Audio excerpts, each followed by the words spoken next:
Welcome to another episode of BSN Break Down from the British Speedway Network, where we get a chance to have a longer look and go into a bit more detail on things happening in British Speedway. I'm Ian Brannan, and once again joined by Rory Schlein, and in this particular episode, the focus is very much on the Cab Direct Championship.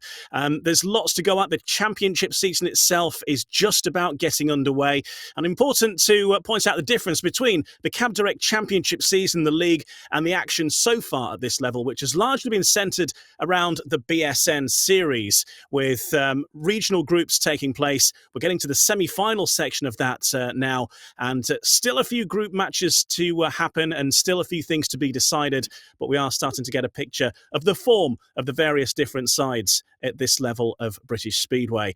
Currently, though, top of the league, and a side, though, that have had a good start to the year generally, although they might not say that in the BSN series necessarily, but certainly some encouraging signs early doors are the Berwick Bandits. And Rory Schlein, you are captain of the Berwick Bandits, and your season in the BSN series hasn't necessarily ended how you would have hoped in that Scottish group, in there a tough group as well, you have to say, with Edinburgh and Glasgow. But the BSN series has given the clubs a bit of early season action, and we are starting to see what the form is like across the teams in this level. Yeah, it's obviously given us a good scope and a good idea of how the league's going to shape up, especially early on. But, for us, obviously, yeah, we would have liked to have, pressed on a little bit further in the BSN. But, we're up against two top sides, and we just probably not as sharp as we should have been, especially away from home. We were good at home, and losing Curry as well. So that didn't help. And no, there was a few of us still trying to figure out a few things, mechanically, but they were good, solid laps, good, useful laps, and race time and track time. So, look, I think it set us up really well, which I think's been quite noticeable for the league so far. I know it's still early, but we've used the BSN as a good stepping stone. And you can see there on screen how the situation looks in the BSN series. The northern section is the one that's all done and dusted there. Workington Comets heading that one, and it came down to a straight battle between the Comets and the Scunthorpe Scorpions, with Workington getting that crucial aggregate bonus point across the two fixtures. There is actually a prize, really, for whoever is the best runner-up across the three groups. And I think at the moment, Scunthorpe probably in the seat for that. There's still some things to be decided, as you can see in the Scottish section. Edinburgh and Glasgow have still got to race each other, and there's still matches to happen between Poole and Plymouth. So things could even out there. But certainly a strong showing from Workington, and we're going to talk more about them soon. But just a quick word on their BSN series performance, because it is their first tournament back at championship level since that year where they won everything in 2018, and then the club was disbanded. They moved up to this next level of Speedway, and so that is an encouraging start generally for them. Yeah, and I would probably be right in saying that they probably put the team together a little bit later than maybe the other teams, but they still put together a good top two. When you look at across the league, that's a strong top two with Batch and Cookie, and they were maybe a little bit suspect down at reserve, but then a bit of a wild card. Didn't know too much about him. I'd seen some results in Australia. This young Tate kid, so far, he's impressive. He's not just impressive; he's impressed a lot of people. The lad's well supported abroad. He's riding a lot in Poland, and I think we're seeing the benefits of that. And I think Workington have really found a golden nugget there. Well, we're going to get into much more detail about Workington later on. We're going to go through in alphabetical order. So, in fact, they will be the last team that we come to. And we're going to talk much more about Tate Zischke and why he could be their trump card in the Cab Direct Championship season this year. But let's get into things then.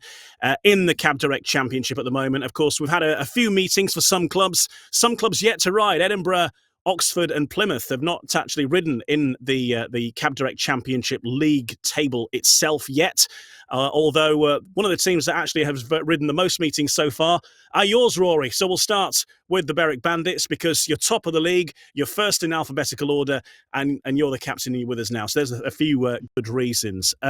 Talk to us about the Berwick Bandits this year, because Berwick have been a team that, for the last few years, have assembled good-looking sides on paper and in person as well. When you look at the start of the season, a few things have happened. There's been injuries. Just you have a bit of bad luck. Things just fall away. And then there's maybe the skill of riding Shieldfield. It's a unique track. It's the biggest track in British Speedway. It's a fast track. You've got to know how to ride it, and maybe not always have they had the riders that are fully equipped to do that. So, first of all, tell us the difference in the team this year versus the last few years for Berwick, because they do, the top of the league, and it's been a good start. Well, the only two riders that survived from last year was myself and Jai. It's been a proper overhaul in the in team building, and I think a lot of that comes down to Stuart Dixon, the manager. He's also brought a mentality to the club that I think last year when we lost Thomas Jorgensen, we were injury struck, with Jai, and we didn't. As soon as we picked up the injuries, everyone's heads dropped, and we're just fighting a losing battle the whole year. Where we lost Curry this year so far, it's a completely different mindset. Like, it didn't change. Like, Stuart was on the ball, getting in quality guests and making sure that the other lads had that support. With a guest rider coming in, and we have had really good guests. Obviously, Richard Lawson and Josh Pickering, and we have benefited from it. But that's the big thing. I think there's just a mental approach to what we know, what we can do. We've got lads that have potential. We've got lads that have got maybe another 15-20% in them. And, and probably a little bit of a same as what Workington have. We've got a bit of a wild card down at reserve as well in Bastian Bork. So we too are probably strong. When Curry comes back, 1 in 5, we're a good 1 in 5 number, and then to have a decent reserve as well down, like a strong reserve down at reserve, is always beneficial. As we can see on screen there, we're asking the question, is Stuart Dixon British Speedway's Pep Guardiola? Because he's got a lot of experience in management. He's done it at Glasgow, of course, at Leicester over the years. At championship level, of course, he's still in charge of Leicester in the Premiership, and almost got them into the playoffs at their first time of asking last year, and them making a decent start to this year as well. But he does seem to bring confidence, organisation, and well, tell us what it's like working under him, because you're there now, you're the captain, you've worked with a lot of team managers. What is the difference that Stuart Dixon brings? The thing that really I was excited about is we share a very similar love for winning and a dislike for losing. And a lot of people may think that, if you're a sore loser. I like the mental approach is, you don't go home happy, laughing, and everything's rosy after you lose. You want to hurt, you want it to sting, and Stuart's the same, and he hates that feeling, and he expects results from his riders as well, because he has so much belief in them. He wouldn't put you in the team if he didn't think you could do the job, and he makes that known. The other night we were, we obviously threw our first home match away. We were 10 or 12 points up, and obviously Poole clawed it back and nipped at us, but we went, I think we might have gone 4 or 6 down, and then we clawed it back and we went into the last heat decider. So that's the difference I saw, where he gave us a bit of a rev up halfway through the night, but sort of re-aligned us with what's important, reminded us what our responsibilities are. It's not necessarily you're going to go out and win every race. He was like, you're a reserve, this is what is expected of you. You're a heat leader, this is what is expected of you. And that more or less is like a reset. Okay, well, yeah, I know. Like, you may have been changing stuff on your bike, and then all of a sudden, it's just that one little, pull on your leg or tap on the shoulder. He's that sort of guy that just pops up in the right moment when you just need to be reminded of what your responsibility are, what is expected of you. And a lot of the times it works. And so for me, he's been a positive and good change for the club. I think it's taken a lot of pressure off Jamie and everyone that in behind the scenes, because Stuart's literally just he's at the wheel and he's steering it. So far it's been a solid start, and but a lot of racing to go. We got a lot of away matches to come up, and but we're pretty confident. We're a playoff bound team, and I think that's our target for now. Looking at the team then, this is the lineup. Louis Kerr, of course, would be the number one, but he's currently injured, so you've had some guests there, and Richard Lawson has very capably stepped in a number of times so far, amongst others. Yourself, Jai Etheridge, Drew Kemp, Daniel Hume, Bastian Bork and Freddie Hodder. But the rider that we're going to single out here as maybe the difference is Bastian Bork at reserve, who is a no-holds-barred rider. Seen him a couple of times in person. I saw his first appearance actually at Berwick last year. He was riding for Edinburgh, and he was very impressive around Shieldfield then, and he seems to be impressive wherever he goes. He might not be the first out of the gate, but he's almost like a modern-day Bomber, if you like. Yeah, he's not afraid to open the throttle. I can tell you that, and he's not afraid to run it up against the fence as hard as possible as well. And we've had a few discussions about his gating, which is one thing he wants to work on and get better. And he takes a lot to heart. He has a very Danish mindset as well. Very typical Danish. Like just really wide all the time.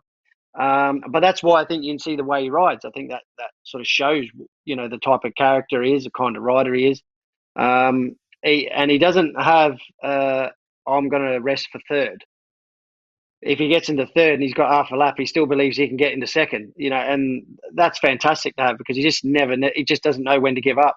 We've seen it. I think I've seen it 3 or 4 times now where I think, he's got the third, just pack, just tuck in, just protect. And next minute he's gone round, the away rider and we ended up on a 5-1.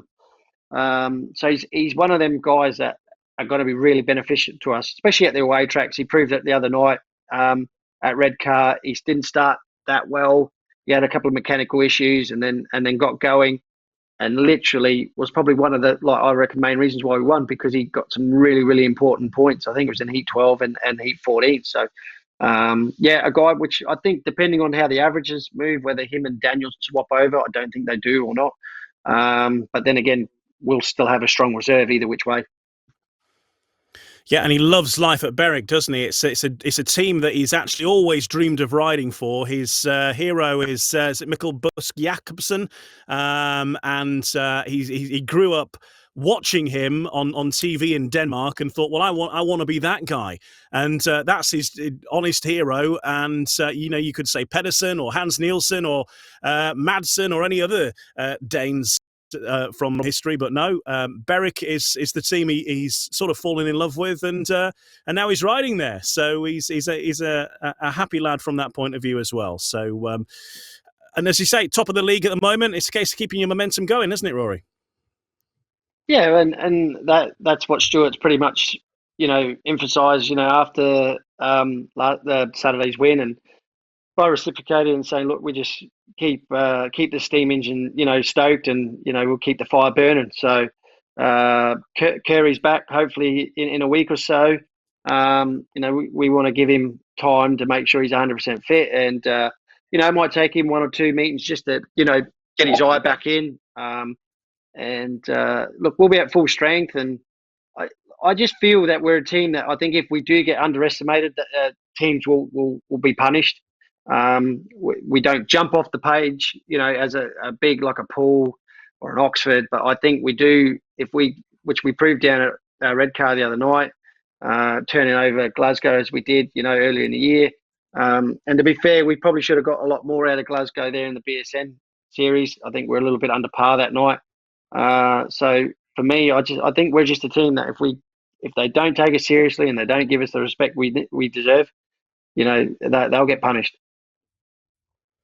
So that's the Berwick Bandits then. We'll move on to your near neighbours, really, just up the road and over the border to Armadale and the Edinburgh Monarchs. Now, Edinburgh are packing a familiar lineup, really, based on last year. Not too many changes, really. Josh Pickering, Justin Sedgman, Kai Thompson, Paco Castagna, Lasse Fredriksson, Connor Coles and Max James. And obviously most of the changes there at reserve. But bringing back a former Edinburgh Monarch legend, a title winner from the previous years in Justin Sedgman. And we know what Josh Pickering can do. Maybe the discussion is Josh Pickering's doing it everywhere. Maybe Armadale at the moment is his weak link. If he can get firing fully around Armadale and delivering the performances he's delivering everywhere else in British Speedway at this moment in time, backed up by Justin Sedgman. Edinburgh, is Pico likely to power them to a surprise title challenge? I think they're a team that could flourish at the end. It'll all depend on form and consistency, and we've seen obviously what Pico's done so far. And you're right. He's probably his weakness has been at home, at Edinburgh. But I think where the two different styles, him and Sedgman, they're riders that feed on confidence. And if they're not confident, if they take a knock, if they just go through run them through a bit of a bad spell, it could lead them, because I do believe like they've been the two that have been pushing them through. And I would say Paco's probably had a great start to the season as well, probably better than what other people had thought. So, look, I think they may flourish towards the end. And I think they're a team that could be one team change away to maybe, like you said, pushing towards a title challenge. And I think, all teams will be in that sort of mindset, do we, don't we? And it'll be like, when do we pull the trigger if we do need to make a change? But I think they're a team that they're sort of one rider, maybe a change somewhere, and they could, potentially be, pointing up at the pointy end. And the difference this year in the championship, just for people who are not sure how it's going to work, it is a straight top four finish this year. Same as in the Premiership, it's a top four finish for the playoffs. Previously, it's been a top six, and there's been groups and semi-finals or quarterfinals or however it's been worked. But now it's all about that top four. And as you say, some teams, we'll get into the individual teams, but generally we're at the point now into May where, yes, the league season is young, but you're starting to see the form. And generally speaking, we're in that point of the year where, the trigger's going to be pulled for some changes across some teams you fancy. I think so. There are some teams that they do have well publicised weaknesses, and the club don't need to be reminded that. They know, the managers will know, and I'm 100% sure they will already be on the phone. Us riders know that, if you're having an indifferent year, these promoters, they'll be on the phone to other riders. So, and that's just the nature of the beast, unfortunately. And if a club thinks they can improve, in making a change, they will. They will do it. It's a cutthroat business. Well, one of those clubs could well be the reigning champions, the Glasgow Tigers, who have certainly found life a little more difficult than they would have hoped so far both in the championship, but also in the BSN series. They're certainly not out of that yet, but they certainly have suffered some defeats that they might, in matches that they might have hoped to have won, and maybe lacking that overall powerhouse that they were last year. They are still led by Chris Harris, Steve Worrell, Leon Flint, James Pearson, Paul Stark, Lee Complin and Ace Piper, and perhaps the side versus last year who have found it the most severe, dealing with the change in the points limit, dropping down to 38 points for the initial team building. That is going to change as the season goes on. The limit increases gradually month by month. But when you look at the side that they had last year and the side that have been able to put on the track this year, a very different set of circumstances. And are the champions feeling the pressure?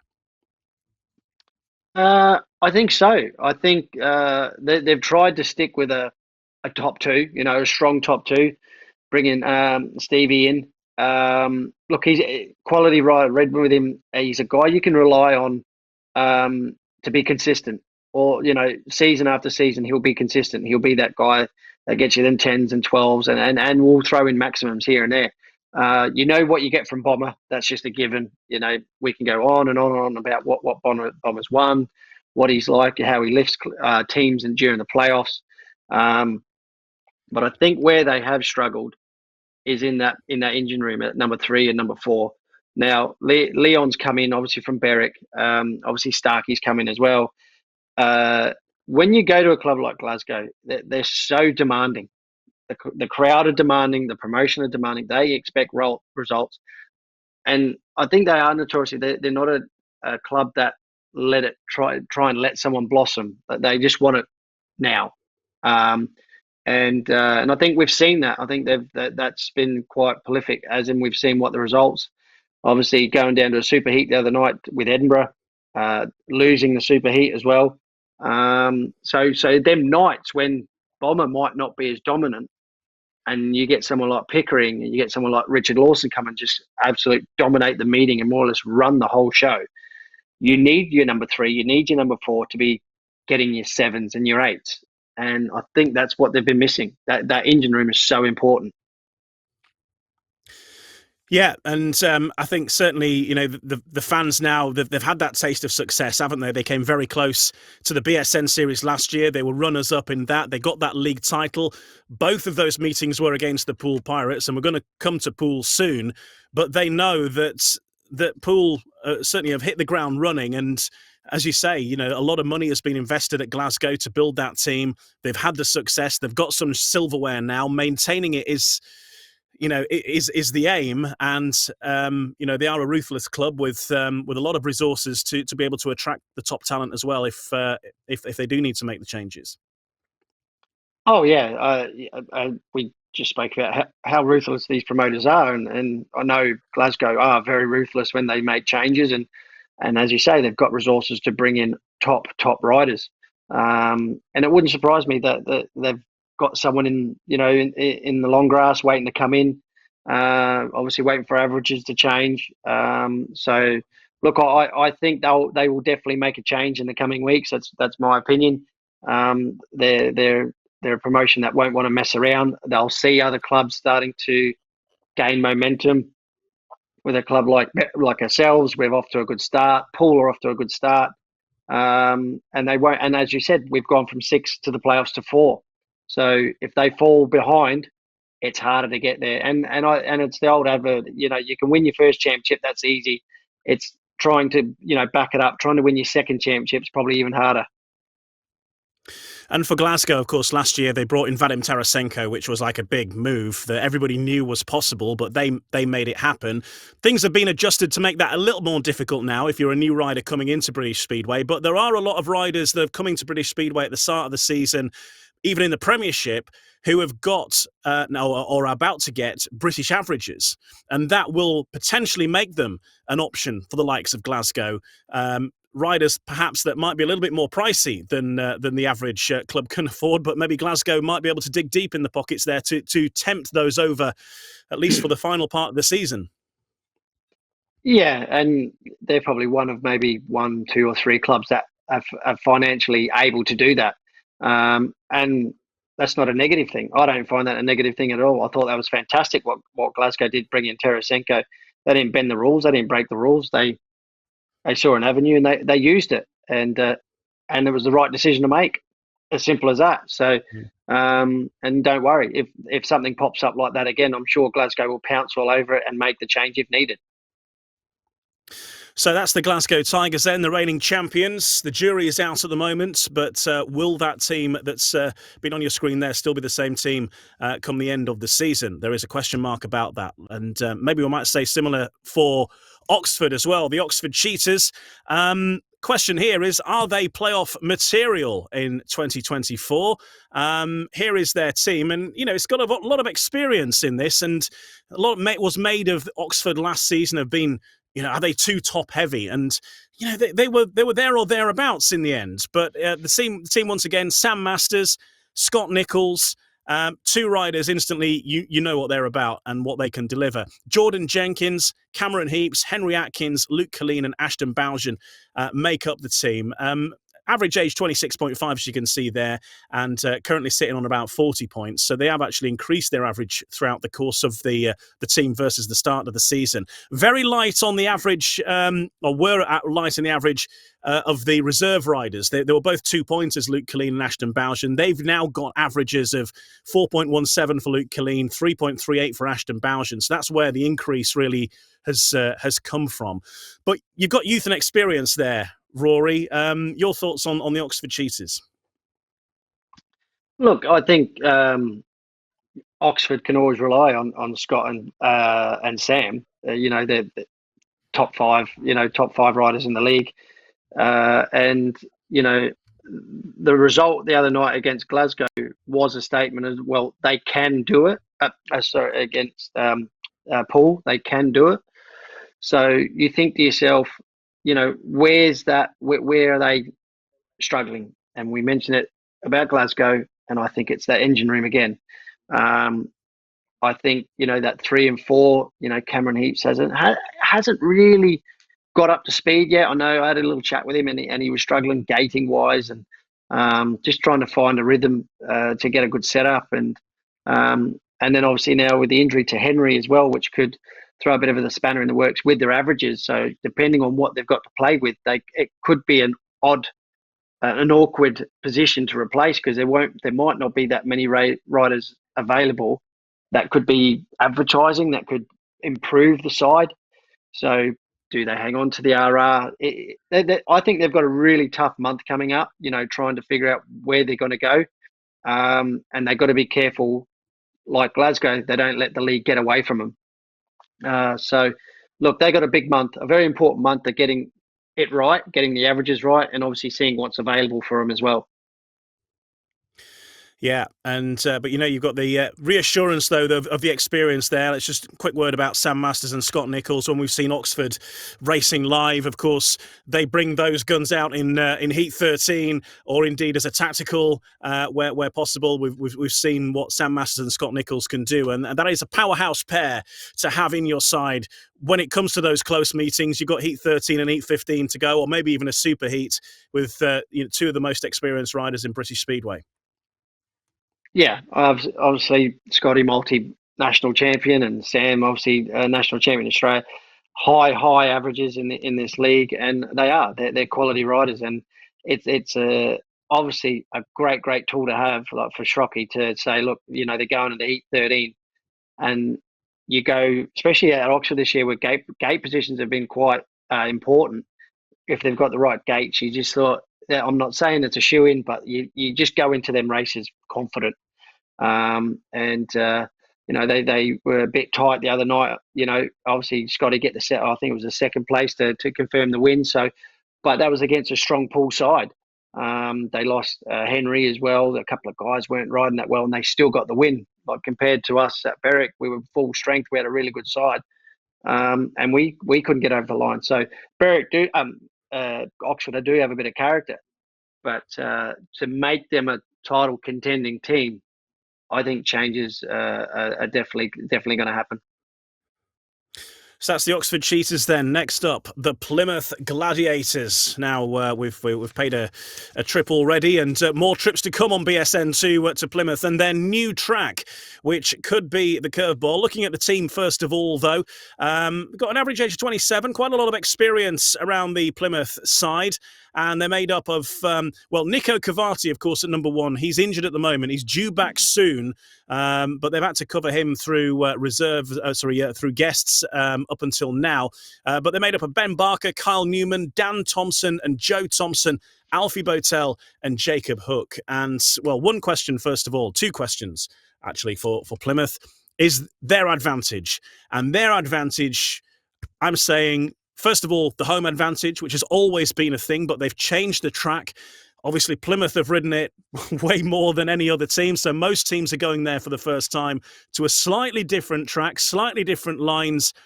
Certainly on the third and fourth bend, which is where most of the work has been done, but they have actually taken in the first corner as well. So it makes for a different line going into the bend out of the start.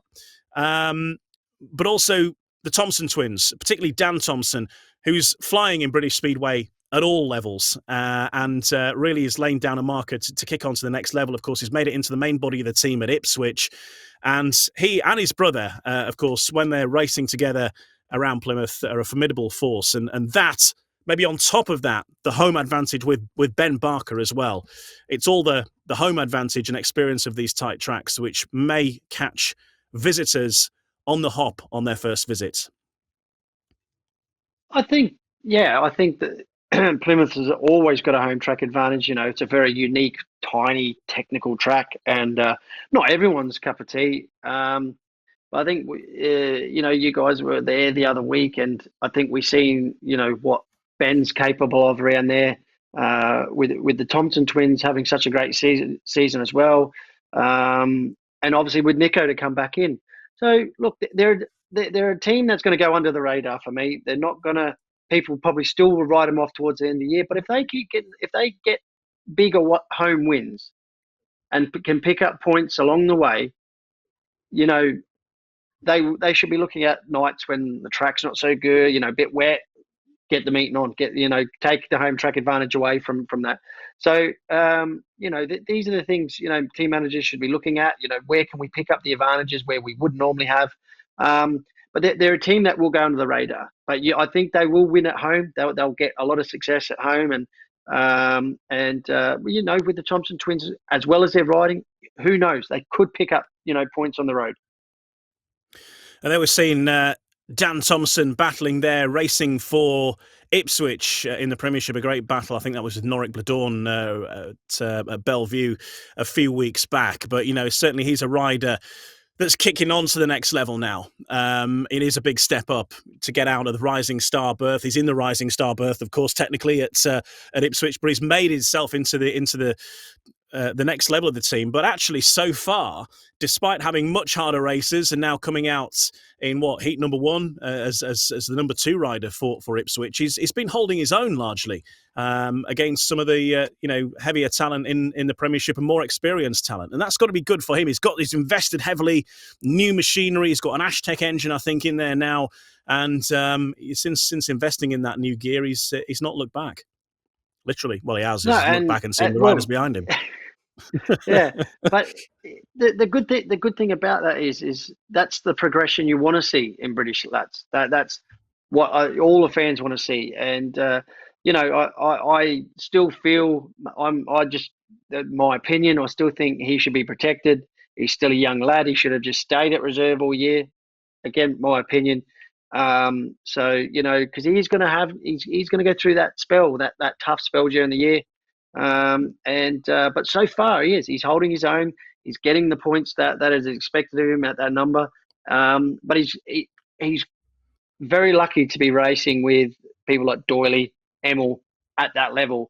So then when he does drop back to Plymouth and he comes back there, he's a little bit bigger. He walks in the pits with his chest out. He's riding with these world-class riders, and they rub off. They rub off on you, and and I think he has carried that into the championship as well. His skating's been fantastic, I expect him to probably improve his championship average as well. Yeah, I noticed when we were at Ipswich that when you go in the pits that his place in the pits is next to Emil, and he's next but one to Doyley. And I thought, well, what a great place to be for a young lad who's 19 or 20 now, just to be next to Emil Sayfutdinov on one side and Doyley on the other. That's going to bring you experience, isn't it? Well, you got two sides of the coin. You got fiery, and you got the cool and calm. So he's getting both, best of both worlds. So. Look, you've got a guy who's just won the Grand Prix. You've got a guy that's probably outside the Grand Prix. He's probably the best rider in the world, in my view. And you're going to learn so many things where they're completely different riders, but they've got great traits you can learn from. And I think what he would have noticed is, I think what he has done, invested in his kit this year, you parked in between two guys where they throw, no expenses spared when it comes to their kit. Their bikes are absolutely immaculate, built by the best mechanics in the world. So he'll be learning that as well. All these little trick bits, all these setup, things that he would probably have never come across before, and he's trying them and possibly working. Some might, but look, he's had a great start of the season. He will improve his championship average, and he'll definitely be a key rider for Plymouth if they are to get points on the road and be dominant at home. So that's the Plymouth Gladiators. They could well spring a surprise. Let's look at their near neighbours now. I'll say near neighbours, about 100 miles. It's a lot further than it looks on the map. But the Poole Pirates, who, of course, have dominated the Cab Direct Championship over the last few years. They finished top of the league. They didn't finish with the title, though. Of course, they lost out to the Glasgow Tigers at Wimborne Road in the grand final. It went right down to, the Heat 13 of the second leg of the final before it was all confirmed. And of course, it was Chris Harris who of course cost them the title in the end and came back to haunt Poole. But of course, this year they've had to make some changes with a lower points limit, and they've had to wave goodbye to their captain for the last couple of years in Steve Worrell, who we mentioned before, has moved up the road to Glasgow, up the very long road that is. But still some familiarity here, and maybe this is a case of progression, because look at this side they've built despite the points limit. They've got Richard Lawson, Ben Cook, Tom Brennan, Zach Cook, and they brought in Tobias Thompson, Sam Hagan, and Max Perry. And you look at that side there, and they've still managed to get 3, if not what you could call 4 heat leaders. Richard Lawson obviously has been riding at number 1 for a while. He's got a big average now, 9.02 he's on at this moment in time. Ben Cook is now the captain. Zach Cook, of course, has been great in the middle order.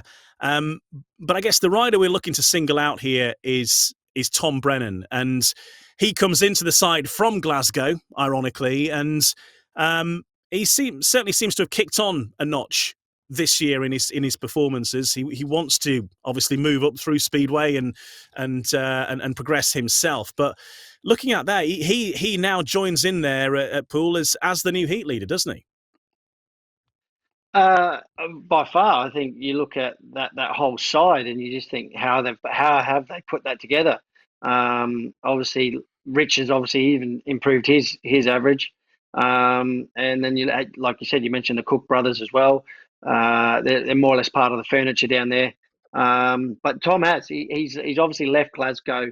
Obviously gone from one big club to another big club when it comes to success and winning trophies. But I don't know. You having ridden for Poole, you straight away you're made to feel part of the club, as if you've been there for years. Midlow and Matt have this way of just making you feel at home very, very quickly. And I was obviously got to talk with Tom the other night at Redcar, and he says he's really enjoying his racing. He says he feels like there's not a lot of pressure on him this year, and I think that's what we've seen. He's not had pressure on him, and then I've mentioned how much pressure riding for Glasgow can generate. And I think the move down to Poole under Midlow's such a he does bring a relaxed sort of repertoire with him. Like you look at the riders that have ridden there over the past, you look at Darcy, Chris, Sullivan, Antonio Limback, Gary Havelock. These guys are just such laid back, cool characters, and that's what Poole all about. But at the same time, they just generate and breed winners. He's obviously benefiting from that. Not a lot of pressure, and he's in a team that's doing really well, so he can just flourish himself. But for me, also another rider that I think Poole have found an absolute diamond in the rough is Sam Hagan. Definitely wouldn't have been on anyone's radar to do what he's done so far at the start of the season. And I'll tell you what, they're going to be hard to beat. They really are going to be hard to beat if Sam Hagan is at reserve all year, which he probably will be. In a team like that, because they're all scoring, so no doubt Sam's average will probably stay down. That 6-7 role. They're gonna, and the way he's riding, it's just a powerhouse team for sure. Is that the difference with Poole versus let's say Glasgow as an instance, because they've been the two teams that have come down to it with the the various cups and stuff over the last couple of years, that from being in and around these teams, that Poole always seemed to arrive or go into a fixture with a kind of attitude of, well, we're going to win. We're going to win, and it's up to you to stop that. Whereas maybe other teams arrive of, we need to win, or we've got to beat Poole. Whereas Poole they've already won by the time they turn up. Just talk about that mentality you were talking about there, and how Midlow's and so Danny Ford and Matt Ford's teams think. It's almost as if when you sign for the club, it's like, right, it's like we're already working towards the playoffs. It's not like we're building up into the season. Like the playoffs is a given. If you don't make the playoffs for Poole, that is an absolutely atrocious season. and Matt and Danny will forgive me for saying that, but they will regard that as just an atrocious season.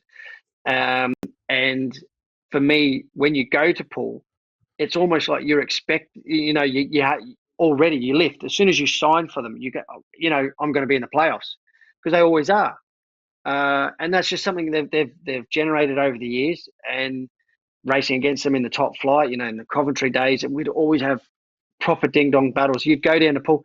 There was never a dull moment when you went down there, and you were always up against it. And look, I just think that's what Matt and Midlow have always promoted. It's a very well run club, but they are a team that have something up their sleeve. So if something goes pear-shaped halfway through the year, they always have something up their sleeve. As like we, said with Glasgow, with Tarasenko, Matt Ford has been the king of that for years. He's always been able to do that. And, if he needs to make a change, don't worry. He'll have a plan B and a plan C, in his little black book. That's just Matt. And that's why they've been so successful. They've always been one step ahead of everyone else. Okay, so Poole Pirates then looking like the side to beat at the moment, although the league currently, of course, led by the Berwick Bandits, much to Rory's joy at this moment in time. But of course, there's a long way to go yet, and it's not about winning the league, of course, as Poole will know from last year. It's about those playoffs, and they can, of course, become a lottery a little bit. Let's have a look at a couple of other clubs then. Let's head to the north and to Redcar. Now, the Redcar Bears built what should be a solid-looking side, but they were rocked, really, by Thomas Jorgensen. His injury that he sustained last season, he thought he was over it, but then he's had to have further surgery. So some last-minute changes really left them in a difficult situation at a point where there were no massive amounts of options available. Last year finished 5th. Qualified for the playoffs, but didn't get into the final reckoning, of course. And this year's team looks like this, with Danny King and Charles Wright leading the charge. Jonas Knudsen, who came in place of the fellow Dane, Thomas Jorgensen, with his injury. Connor Bailey, Jason Edwards, Jake Mulford and Ben Trigger is how the rest of the team is set up. And concerning signs, really, for Redcar. You have to say they've lost Danny King through injury, albeit temporarily. He'll be back soon, but he's had to have an operation on his hand. He's hoping to be back on the bike as soon as possible, but don't know exactly when that will be yet, which leaves them, obviously, with a big hole at the top end of the team. And that situation with Thomas Jorgensen, not ideal. To get somebody with his level of experience and skill around a track like Redcar that he has, very difficult to fill those shoes. And with as far as the BSN series is concerned, and so far the Cab Direct Championship, you've ridden against Redcar most recently, Rory, and they're just really struggling to make any impact at this moment in time, and maybe lacking a heat leader. Yeah, like you said, you've mentioned the news of Jorgensen with his injury being as bad as it was. That side looked good. It looked good at the beginning of the year and would have, on par with Poole. And to have that happen right before the start of the season, that's a promoter's worst nightmare. The market's gone. There's nothing left. If you even want to try and do something special, you got to go abroad. And I know that they've done that, but they've not really gone for like, because to be fair, that's what they had. And you can see that they're paying the price. When you say paying the price, they're suffering from it. And now obviously the injury to Danny, it's just and I've got to be honest, it's almost like watching what we went through last year with Berwick. It was obviously with Thomas Jorgensen as well, but it almost feels like I don't think that they'll keep trying to get a team together, but possibly it could be too late. I'm not saying the season's done, but they're going to have to ask a lot of their riders in this team they need to start winning at home. That should be paramount now. Let's not worry about too much about away form. Let's start winning at home to get the points on the board. Obviously, we turned them over there the other day. So yeah, obviously it was still close, but at the end of the day, I think we were a little bit more accomplished in getting the win. We always felt like it was there. The win was there for us. Pretty much through the whole night. So that's where I think Redcar have lost their threat. Everyone's looking forward to going to Redcar now because they're so depleted. So they could be a side that may need to make changes. They might not be able to make changes. The length of Kingy's injury is a little bit unknown. I know, as you said, he's had the surgery. He's had some screws and plates put in. But the hand injuries can be very fickle if it doesn't heal right. Sometimes it requires more surgery. I hope it doesn't. I hope Danny's back. He's great for the league. He's a gutsy racer. So much time for him. But yeah, Redcar really are, in the trenches right now, and they're taking a lot of grenades. That's for sure. And for Danny King, it's his left hand, I think. So that's clutch lever, isn't it? So an important hand. Both hands are important, but it's one you need a bit more flexibility in, maybe. Yeah, obviously strength is important, and feel as well. If sometimes with hand injuries you hear a click or even like a little snap in there, like because there's so many ligaments and tendons. And he showed me a picture the other day. It looks like he's got chain links in his hand. Yeah, look, it's a telling season for Redcar. They've gone through some changes. I think they lost their track man as well, and I know the track hasn't been as what it normally is there. So look, a few of them are still trying to adapt to that. If Danny comes back and he comes back fit, maybe a couple changes in the team down low or middle order, they could come on towards the end of the year. I think what we've seen is there's been teams losing at home, ourselves, Workington, Redcar. So look, there is scope for them to obviously, the season's not already over; it's only just begun. But again, they need to start winning at home to make sure they stay in tow with the rest of the teams in the league. So that's the Redcar Bears then. And again, maybe there will be some changes to the lineup at some point there. Scunthorpe Scorpions then. Let's talk about the Scunthorpe Scorpions because they won the Knockout Cup last year. They got their first bit of silverware in a long time. Fourth in the league overall and made the playoffs, but fell slightly short of getting through to the grand final. Rob Godfrey, he fancies his chances. He's made some big changes, though, because Ryan Douglas left the side. He's been replaced by Carl Howarth, who started his riding career, really, with Scunthorpe. In fact, Rob Godfrey has said to me in a previous interview that if there's one regret he has in Speedway, that is that he wishes he would have paid Carl Howarth the mileage that he asked for in the early days, because that's why they sort of parted ways, because he wouldn't pay him the extra 5 pence per mile. And so the rest was history. But finally, Carl Howarth is back and he leads the Scunthorpe Scorpions lineup along with Jake Allen, Michael Palmtoft, Simon Lambert, Connor Mountain, Nathan Ablett and Luke Harrison. So a familiar looking lineup other than that main change at number one. One or two slight changes there, of course, with Luke Harrison coming in at reserve, of course, who had quite a few guest appearances for Redcar. But home form really looks like it's going to be key for Scunny so far, based on what we've seen up to this point. Yeah, and you hit on a key fact. Ryan Douglas was going to be very, very difficult to replace. And that's not any disrespect to Kyle, but Dougie was one of the best riders in the league last year. And to be fair, Kyle's had a little bit of an indifferent start to the year. And he would admit that he's not hit his standards.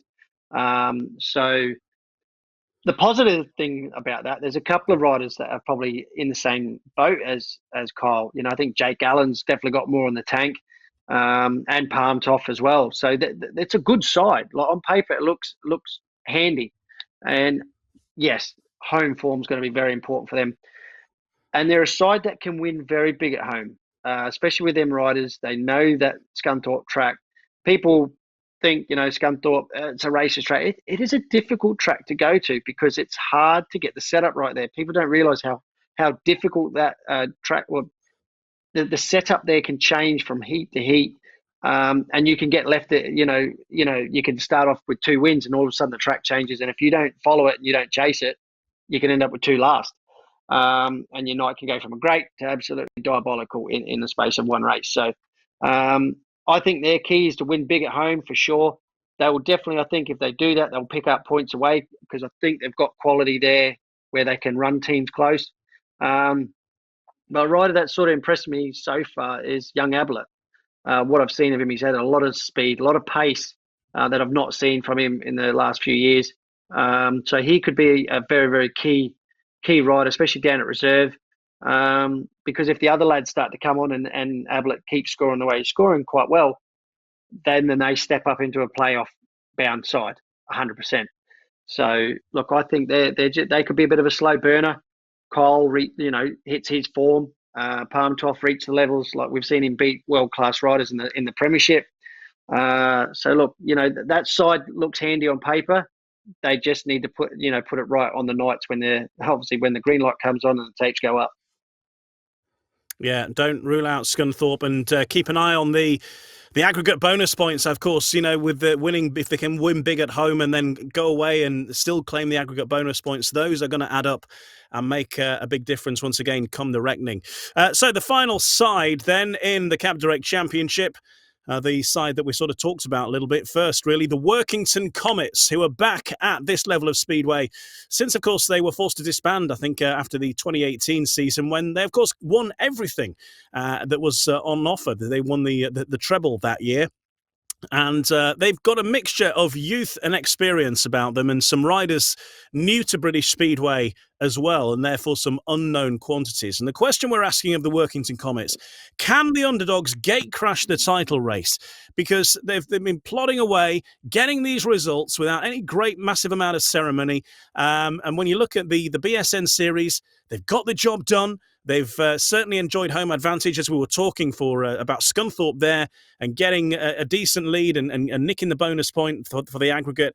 That's exactly what Workington have done so far in the in the BSN series. And do you know what? They're second in the table. They've won 2 meetings so far in the Cab Direct Championship, and currently sitting 2 points behind Berwick, who have obviously you've ridden 1 more meeting than Workington. So they're very much on the pace early doors, and perhaps home advantage there, as we mentioned with Scunthorpe, is also going to be key, but also the unknown talents that have come into British Speedway, not unknown to riders and promoters perhaps, but want to single out Tate Zischke, who's been riding with Craig Cook and banging in 5-1s for fun. Yes, and a rider that I had heard of prior to him coming over. I've obviously seen a bit online and stuff, but a bit of a product of the Darcy Ward sort of scheme out there. I know Darcy took him under his wing and has impressed me vastly. The lad is, like I mentioned, that he's racing in Poland in the under-24 league, I believe, with Leshno. I believe he's getting a lot of backing there, more or less riding as often as he can. And it's a track that suits him as well. Obviously, only ridden there once early in the year. And I'll tell you what, we did the test match against them, just as like the sparring match, and obviously we turned them over both nights.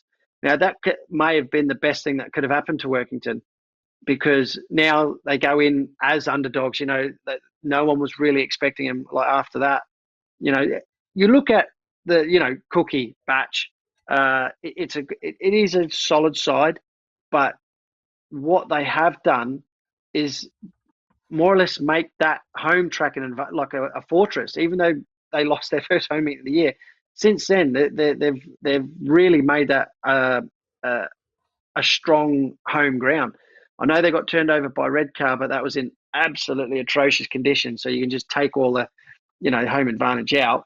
But look, I think they are a sleeping giant. I think they could be a team that slowly will get better and get results where you just least expect it. And I think they're a side that could make a change and get better as well. So for me, they're the dark horse of the league. And anyone that doesn't, give them the respect they deserve and underestimates them, they will get punished. And the full team lineup is, as we mentioned, a mixture of youth and experience as well. Craig Cook, Troy Batchelor and Klaus Vissing at the top end of the averages. And then, well, we don't really know exactly what their average is going to work out to be because they're on assessed averages at the moment. Tate Zischke, Ansi Vulas, who's currently out injured, but he's certainly put in some impressive performances. Of course, the Finnish rider. Selina Liebman, of course, the first female rider to race in British Speedway and already claimed 1 or 2 scalps in the championship, and Sam McGurk as the reserve. So as we mentioned, some riders making their debuts in British Speedway, but they've all made their contributions, and as you say, these are riders that are going to put points on the board for Workington. I think so. They obviously bring Vissing in right at the sort of last minute as well, and he's an accomplished rider. He's ridden for the big clubs as like Glasgow in the past, and so they've got 3 big heat leaders there. So going to any away track, they're going to have guys who can score points at any track. I think Batchelor's had a fantastic start to the season. He's really found a good setup, and he seems to be very dominant, especially at home. So he seems like he's found his feet there and not taken long to get up to speed. Cookie's been trying new equipment, and he's obviously back up to speed as well. With Tate there, I think you're going to find he's going to go up to probably maybe at 3, and you can then throw maybe Vissing at 4 or 2. I just think they're an exciting side. But like I said, I think they might make a change, maybe down the lower order, just to spice it up a little bit more, maybe get a little bit more consistency down at reserve. Definitely a side to watch. Okay, that is your lineup then for the Cab Direct Championship. And of course, you can see all of those teams in action on BSN over the coming weeks and months, of course, taking you right through to the grand final of the Cab Direct Championship season. And of course, the BSN series still got a few twists and turns to come yet as well. Looking at the league table then in the Cab Direct Championship up to this moment in time, the Berwick Bandits, of course, leading the way. And then it's Workington Comets, Poole Pirates and the Scunthorpe Scorpions up at this moment in time. And obviously the sides that are yet to ride hanging down the bottom. The Redcar Bears, certainly the team with it all to do in the early part. But sitting pretty at the top, the Berwick Bandits, captained by Rory Schlein. You'll be hoping that that's the case come August or September, I guess. We've declared the result. It's declared. That's it. Quit while you're winning. Right, we'll be back with another episode of BSN Breakdown very soon, where we're going to just chat about the stuff that's going on in British Speedway, rather than this. These have been preview episodes so far, so we'll get into the nitty gritty of stuff going on in British Speedway in a next episode coming very soon. But we will round off with one of the hot heats. Unfortunately, it's not a heat that features you this time, Rory. You're going to have to pass the limelight over to one of your competitors, Charles Wright, when he was in action for the Redcar Bears at Shieldfield for the Berwick Bandits in Heat 12. This is our hot heat. We'll catch you later. Bye-bye. The inside tactical substitute ride for Charles Wright in white, gate 1. Gate number 2 in red is Jai Etheridge. Gate 3 in white is Connor Bailey. And gate 4 in blue, Bastian Bork. The Bandits pairing just waiting patiently. A minute to go. So, and of course, it's that age-old adage that, there's a minute left of the race, the riders can do what they want, but indeed, as soon as I say that, they come up to the tapes. But the revs about to go high, the riders are settling down, the green light is on. And indeed, Jai Etheridge, Connor Bailey riding a clever. But here comes Jai Etheridge! My Brilliant God. stuff from the Australian, nullifying the tactical ride from the Bears. He's got it all to do with Charles Wright behind him, but that was absolutely stupendous from Etheridge. He's got first, he's not last, he's Jai Etheridge. Jai Etheridge, absolutely sensational there, but Charles Wright is not too far behind. He's going to have to keep on pedaling here. Charles Wright going for the dive bomb, not quite getting there. Jai Etheridge holds firm. Here comes Wright having another nibble at him again. Jai Etheridge has to keep on trucking here as Charles Wright goes high and wide. He goes for the cutback coming off a bend 4. Has he done it? It's getting all tight going into turn number 1. Very tight. Oh, Charles Wright having to knock off the gas. Oh, that's and tight. then get his wheels in line coming off the corner. Here comes Jai 2 Etheridge. corners to go. One final blast here from Charles Wright. Is he going to do it? He goes high. He goes high. And wide. He does indeed. Is he going to get the run at the line? He Yes, does. he does. Right to the checkered flag. What a race that was. That was unbelievable speedway in heat number 12. The tactical ride coming to the party. He left it kind of late, but he did get there and he did get the advantage. But Jai Etheridge has to be said limiting the damage.